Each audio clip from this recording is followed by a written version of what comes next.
கர்த்தராகிய இயேசு கிறிஸ்துவின் இனிய நாமத்தினாலே உங்களை வாழ்த்துகிறேன். ஜெபதுனியின் ஜெப நேரத்திற்கு உங்களை அன்பாக அழைக்கிறோம். இந்த ஜெபதுனியின் ஜெப நேரமானது உங்கள் அனுதின வாழ்க்கையிலே ஆவிக்குள்ளாய் வளர்வதற்கும் உங்களுடைய வேத ஆராய்ச்சியிலே இன்னுமாய் உங்கள் அறிவு பெருகவும் உதவும் என்று நம்பி இவைகளை நாங்கள் நிகழ்ச்சிகளை நடத்தி வருகிறோம். யோபனுடைய வாழ்க்கையை குறித்து கடந்த நாட்களிலே தியானித்து வருகிறோம். இப்போதும் இந்த நாளிலே யோபுடைய காரியங்களை குறித்து தியானிக்க இருக்கிறோம். கர்த்தர் யோபுவை இரட்டிப்பாய் ஆசீர்வதித்தார் என்று பார்க்கிறோம். அவனுடைய வாழ்க்கையிலே யோபு இரட்டிப்பாய் ஆசீர்வதிக்கப்பட்ட நிகழ்ச்சியை நான் பார்க்கும் பொழுது ஆச்சரியமாய் இருக்கிறது. அவனுடைய வாழ்க்கையிலே மிகுந்த வேதனை அடைந்த ஒரு மனிதன், பாடுகளை அனுபவித்த ஒரு மனிதன். ஆனால் யோபுடைய வாழ்க்கையோ இரட்டிப்பாக ஆசீர்வதிக்கப்பட்டதை பார்க்கிறோம். இன்றைக்கு நம்முடைய வாழ்க்கையிலும் அப்படித்தான். யோபுடைய புஸ்தகம் 42 அதிகாரம் 10 வாக்கியத்திலே, யோபு தன் சிநேகிதருக்காக வேண்டுதல் செய்த போது கர்த்தர் அவன் சிறையிருப்பை மாற்றினார். யோபுக்கு முன்னிருந்த எல்லாவற்றை பார்க்கிலும் இரண்டத்தனையாய் கர்த்தர் அவனுக்கு தந்தருளினார். இரட்டிப்பான ஆசீர்வாதம். வாழ்க்கையிலே நாம் இரட்டிப்பாய் எதையுமே பெற வேண்டும் என்ற விருப்பம் வருவதுண்டு. வேதத்தை ஆராயும் போது எலியா எடுத்துக்கொண்டு முன்பாக எலிசாவை பார்த்து உனக்கு என்ன வேண்டும் என்று கேட்கிறார். உடனே உம்முடைய ஆவின் வரங்கள் இரட்டிப்பாய் எனக்கு வேண்டும். அவனுடைய விண்ணப்பத்தை குறித்து பார்க்கிறோம். அந்த 2 ராஜாக்களின் புஸ்தகத்திலே அவனுடைய வாஞ்சியை வெளிப்படுத்தின நிகழ்ச்சியை பார்க்கிறோம். கிறிஸ்துவுக்குள் பிரியமானவர்களே, எதிலுமே இரட்டிப்பான பங்கு வேண்டும் எனக்கு என்று விரும்புகிற உள்ளம் நமக்குள்ளாய் உண்டு. வேதத்தை நாம் பார்க்கும்போது மலடியாக இருந்த தன் மனைவிக்காக அங்கு ஈசாக்கு போய் ஜெபித்தார். அவனுடைய ஜெபத்தை கர்த்தர் கேட்டார். கர்த்தர் கேட்டதோடு மாத்திரமல்ல, அவனுடைய கற்பத்தின் கனிகள் 2 இருந்ததை பார்க்கிறோம். இன்றைக்கு நம்முடைய வாழ்க்கையும் அப்படித்தான். எல்லாவற்றையும் இரட்டிப்பாய் தர வேண்டும் என்று விரும்புகிற தேவன். நாம் கர்த்தரை திரும்பும் போது இரட்டிப்பான நன்மையை பெற்றுக்கொள்வோம் என்று சொல்லி சகரியா 9 அதிகாரத்தில் பார்க்கிறோம். அவை இந்த இரட்டிப்பான ஆசீர்வாதம் யோபுக்கு வந்தது எப்படி? நான் அடிக்கடி சில காரியங்களை நினைப்பது உண்டு. யோபுடைய வாழ்க்கையிலே கர்த்தர் அவருடைய மனைவியின் ஜீவனை காத்தார். பிசாசானவன் அவளை தன் இன்ஸ்ட்ருமெண்டாய் பயன்படுத்தலாம் என்று நினைத்தான். ஆனால் முடியவில்லை. கர்த்தரோ அவள் மீண்டுமாய் தன் பிள்ளைகளை பெற வேண்டும், 10 பிள்ளைகளை பெற வேண்டும் என்று சொல்லி அவர் தீர்மானித்ததை பார்க்கிறோம். அதோடு மாத்திரமல்ல, ஜோபுக்கு எல்லா விதமான செல்வங்களும் திரும்ப இரட்டிப்பாய் வந்தது. அவருடைய வாழ்க்கையிலே ஒரு பெரிய ஆசீர்வாதமான ஒரு காரியம். இரட்டிப்பான நன்மையினால் முடிசூட்டுகிற தேவன் நம்முடைய தேவன். இதற்கு யோபனுடைய வாழ்க்கையிலே காணப்பட்ட காரியங்கள் என்ன என்று சொல்லி நாம் பார்க்கும் பொழுது, முதலாவது அவனுடைய நம்பிக்கை, கர்த்தர் மேல் இருந்த அவனுடைய நம்பிக்கை. யோபனுடைய புஸ்தகம் 13 அதிகாரம் 15 வாக்கியம், அவர் என்னை கொன்று போட்டாலும் அவர் மேல் நம்பிக்கையாயிருப்பேன், ஆனாலும் என் வழிகளை அவருக்கு முன்பாக ரூபகாரம் பண்ணுவேன். அவர் மேல் நம்பிக்கையாயிருப்பேன். எனக்கு என்ன பாடுகள் வந்தாலும் சரி, என்ன வேதனை வந்தாலும் சரி, என்ன போராட்டம் வந்தாலும் சரி, அவர் மேல் உள்ள நம்பிக்கை அசையாதது, அது கொஞ்சம் கூட மாறாதது. அதனுடைய காரியத்தை பார்க்கிறோம். இன்றைக்கு நமக்கு கஷ்டங்கள் நஷ்டங்கள் வரும் பொழுது சோர்ந்து போய் விடுகிறோம். என்ன கத்தாவே, ஏன் இப்படி? இந்த ஊரில் உள்ளவங்கலாம் பொய் சொல்கிறவன், திருட எல்லாம் நல்லா இருக்கா, நான் மட்டும் கஷ்டப்படுறேனேன்னு சொல்லி கலங்கிற மக்களை மாறுறோம். அவன் எந்த விதத்திலும் அப்படி சொல்லவில்லை. அவனுடைய வாழ்க்கையிலே கர்த்தர் மாற்றுவதற்கு ஆசீர்வதிப்பதற்கு ஏற்றவனமாய் அவர் மேல் நம்பிக்கை இருந்தார். கர்த்தர் மேல் நம்பிக்கையாக இருக்கும்போது அது ஒருபோதும் வீண் போகாது. அந்த நம்பிக்கையிலே பெரிதான ஆசீர்வாதம் உண்டு. யாரெல்லாம் நம்புகிறார்களோ அவர்களை விடுவித்தார்.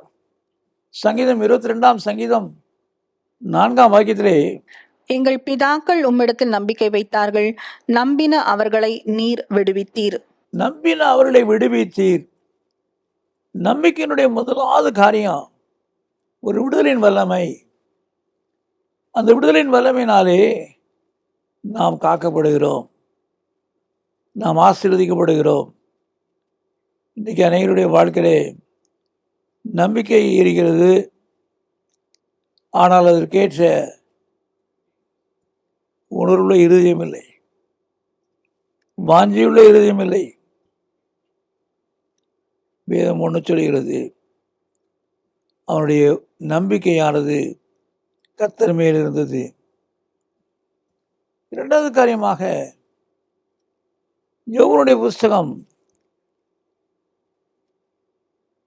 அங்கு 19 அதிகாரம் 9 அதிகாரம், யோபனுடைய புஸ்தகம் 9 அதிகாரம் 15 வாக்கியம்.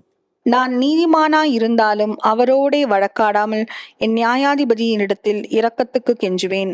இங்கு சொல்லுவதை பார்க்கிறோம், என் நியாயாதிபதியிடத்தில் இரக்கத்துக்காக கெஞ்சுவேன். அவன் கேட்பேன் என்று கூட சொல்லவில்லை, விண்ணப்பிப்பேன் என்று சொல்லவில்லை, நான் கெஞ்சுவேன். எந்த மனிதன் வாழ்க்கையிலே கர்த்தருடைய சமுதிரை கெஞ்சுகிறார்களோ கர்த்தர் அவர்களுக்கு அருள் செய்கிறார், இரக்கம் செய்கிறார். வேதத்தை நாம் பார்க்கும் பொழுது சங்கீதம் 28 சங்கீதத்திலே அங்கு பார்க்கிறோம் பலவிதமான பிரச்சனைகள், போராட்டங்கள். ஆனால் கர்த்தருடைய சமூகத்திலே நான் கெஞ்சுவேன் என்று சொல்லி கெஞ்சின காரியத்தை பார்க்கிறோம். அதனுடைய ஆசீர்வாதம் என்ன? கெஞ்சினது நிமித்தமாக கர்த்தர் ஜெபத்தை கேட்டார். கர்த்தர் ஜெபத்தை கேட்டதோடு மாத்திரமல்ல, ஒரு பெரிய மகிழ்ச்சி, பெரிய மகிழ்ச்சி, கடிகுறத்தக்கதான வாழ்க்கை. இன்றைக்கு அநேக நேரத்தில் சகாயம் பெறுவதற்கு, கர்த்தருடைய சமூகத்திலே நன்மையானவர்களை பெற்றுக்கொள்வதற்கு நாம் அவர் சமூகத்தை நோக்கி கெஞ்சுகிற மக்களாய் மாற வேண்டும். இன்னும் சங்கீதம் 30 சங்கீதத்திலே 10 வாக்கியத்திலே, கர்த்தாவே உம்மை நோக்கி கூப்பிட்டேன், கர்த்தரை நோக்கி கெஞ்சினேன். கர்த்தரை நோக்கி கெஞ்சினேன். அதனுடைய விளைவு என்ன? என் புலம்பலை ஆனந்த கழிப்பாய் மாற பண்ணினார். அவன் நாம் கெஞ்சும் பொழுது நம்முடைய ஜெபங்கள் கேட்கப்படுகிறது. ஜெபங்கள் கேட்கப்படுவதோடு மாத்திரமல்ல, அவர் அதிசயமான காரியங்களை நமக்கு செய்து நம்முடைய உள்ளமானது மகிழத்தக்கதாக அதை மாற்றுகிறதை பார்க்க முடிகிறது. இன்றைக்கு ஒருவேளை பல பிரச்சனை நிமித்தமாய் புலம்பிக் கொண்டிருக்கலாம்.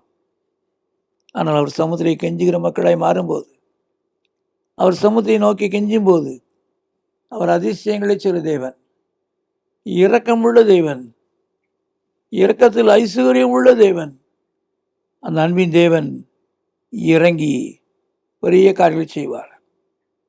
இன்னுமாய் வாழ்க்கையிலே பார்க்கும் பொழுது கர்த்தருடைய கிருபையிலே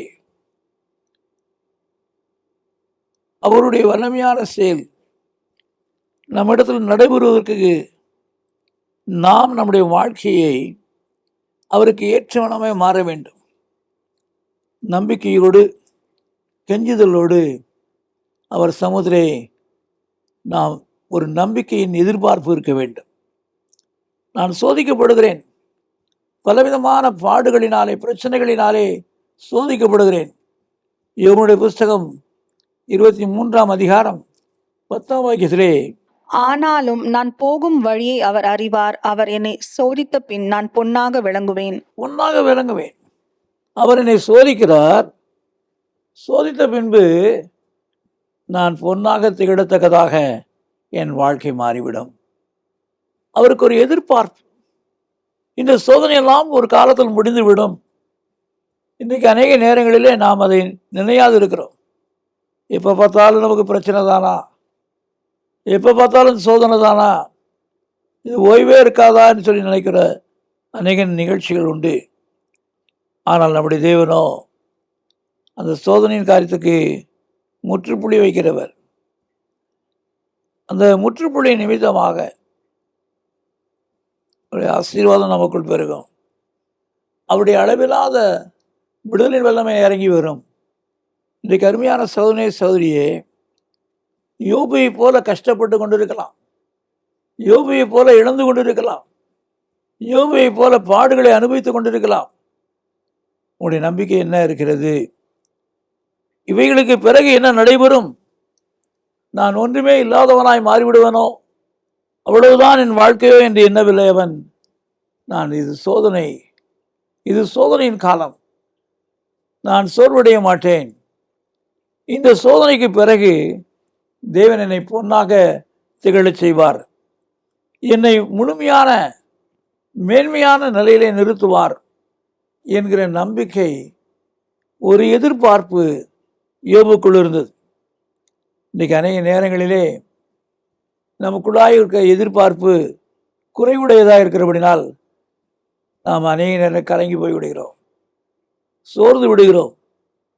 ஆனால் இன்றைக்கு யோபுவை போல நம்முடைய நம்பிக்கையிலே நிறைந்து காத்திருப்போம். கர்த்தர் அதிசயம் செய்வார். இன்னும் ஒரு காரியம் உண்டு. யோபுனுடைய வாழ்க்கையிலே தன்னுடைய நண்பர்களுக்காக வேண்டுதல் செய்தான் என்று பார்க்கிறோம். 42ஆம் அதிகாரம் 10ஆம் வாக்கியத்திலே, யோபு தன் சிநேகிதருக்காக வேண்டுதல் செய்த போது கர்த்தர் அவன் சிறையிருப்பை மாற்றினார். யோபுனுடைய வாழ்க்கையிலே தன் நண்பர்களுக்காக ஜெபிக்கிறவனாயிருந்தான். கிறிஸ்துவுக்குள் பிரியமானவர்களே, இன்றைக்கு ஜெபிக்கிற மக்களாய் மாற வேண்டும். கர்த்தருடைய நாமத்தினாலே ஜெபிக்கிற மக்களாய் மாற வேண்டும். அவ்விதமாய் ஜெபிப்பதினாலே வாழ்க்கையிலே தேவன் நமக்குள்ளாய் அற்புதங்களை சிறு தேவனாக இருக்கிறார். அநேக நேரங்களிலே நம்முடைய ஜெபங்கள், நம்முடைய வேண்டுதல்கள் எல்லாமே செல்ஃபிஷாக இருக்கிறது. அப்படி அல்ல. கர்த்தர் விரும்புகிறவனமாய் நாம் நம்முடைய ஜெபம் இருக்கும் என்று சொன்னார். கர்த்தருடைய சித்தத்தின்படி நடைபெறுவதாக இருந்தால் அவர் நிச்சயமாய் நமக்கு விடை தந்து நம்மை ஆஸ்வதிப்பார். கண்களை மூடி ஜெயிப்போம். எங்களை நேசிக்கிற அன்பு நிறைந்த இயேசு கிறிஸ்துவே, கர்த்தாவே, நாங்கள் ஒவ்வொரு நாளும் உமக்குள்ளாய் பலன் அடையவும், உமக்குள்ளாய் ஆசீர்வதிக்கப்படவும், விடுதலினால் நிறைந்தவர்களாயும் மகிழ்ச்சியினால் நிறைந்தவர்களாய் இருக்க உதவியும். கமாஷகுரோசிதரா கர்த்தாவே, நாங்கள் ஒவ்வொரு நாளும் இவ்விதமாய் உடைய சமூகத்திலே நம்பிக்கையோடு சோதனைகளை ஜெயித்து பொன்னாய் திகழவும், என் மீட்பர் உயிரோடு இருக்கிறார், நான் அவரை காண்பேன் என்ற நம்பிக்கையோடு நம்முடைய ஓட்டத்தை ஓடும்போது அவர் நம்மை ஆசீர்வதிக்கிறார். இரட்டிப்பான நன்மையினால் முடிசூட்டுவார். கல்வாரின் வல்லமை நிறையும் கலங்காது வாழத்தக்கதான வாழ்க்கை தருவார். அவரே நமக்கு எல்லாவற்றையும் செய்து முடிப்பார். அந்த அன்பின் தேவனுடைய சமூகத்திலே இன்று முதல் நம்மை தாழ்த்துவோம், நாம் ஜெயம் கொள்வோம். இயேசு கிறிஸ்துவின் நாமத்தில் பிதாவே, ஆமென். இந்த நிகழ்ச்சியை பற்றிய உங்கள் கருத்துக்களையும் உங்கள் சாட்சிகளையும் உங்கள் ஜெப விண்ணப்பங்களையும் எங்களோடு கூட பகிர்ந்து கொள்ளுங்கள். கர்த்தருடைய நாமம் மகிமை அடைவதற்கும் எங்களை ஊக்குவிப்பதற்கும் அது ஏதுவாக இருக்கும். எங்கள் ஜெபதுனி மாத இதழ் தமிழ், ஆங்கிலம் மற்றும் சிங்கள மொழிகளில் வெளியிடப்படுகிறது. பெற்று பயனடையுங்கள். சகோதரர் அவர்கள் எழுதிய யார் என்னை விடுதலையாக்குவார், கர்த்தரை தேடுங்கள் என்ற புத்தகங்கள் தமிழ் மற்றும் ஆங்கிலத்திலும் வெளிவந்துள்ளன. மேலும் பாதைக்கு வெளிச்சம், ஜெயம் தரும் ஜெபங்கள் என்ற புத்தகங்களையும் ஜீவ கீதங்கள் என்கிற பாடல் புத்தகத்தையும் பெற்று பயனடையுங்கள். எங்கள் ஊழியங்களுக்காக ஜெபியுங்கள். ஒவ்வொரு மாதமும் 3ஆம் சனிக்கிழமைகளில் தோகமலை அருகே உள்ள இடையப்பட்டியில் விடுதலை ஜெப முகாம் நடைபெறுகிறது.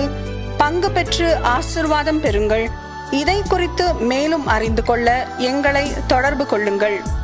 எங்களை தொடர்பு கொள்ள வேண்டிய முகவரி: சகோதரர் சி.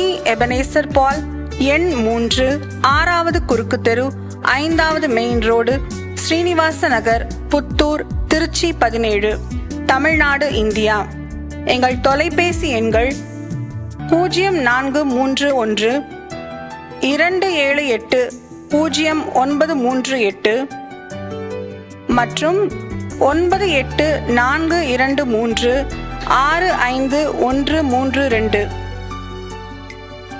எங்கள் மின் அஞ்சல் முகவரி prayer@jebadani.org. எங்கள் இணையதள முகவரி www.jebadani.org. Our contact address is Brother C. Ebenezer Paul, number 3, 6th Cross Street, 5th Main Road, Srinivasa Nagar, Puttur, Trichy 17, Tamil Nadu, India. Our contact phone numbers are 0431 278 0938 and 98423 Our email ID is prayer@jebadani.org. Our website is www.jebadani.org. கர்த்தர் தாமே உங்களை ஆசீர்வதிப்பாராக.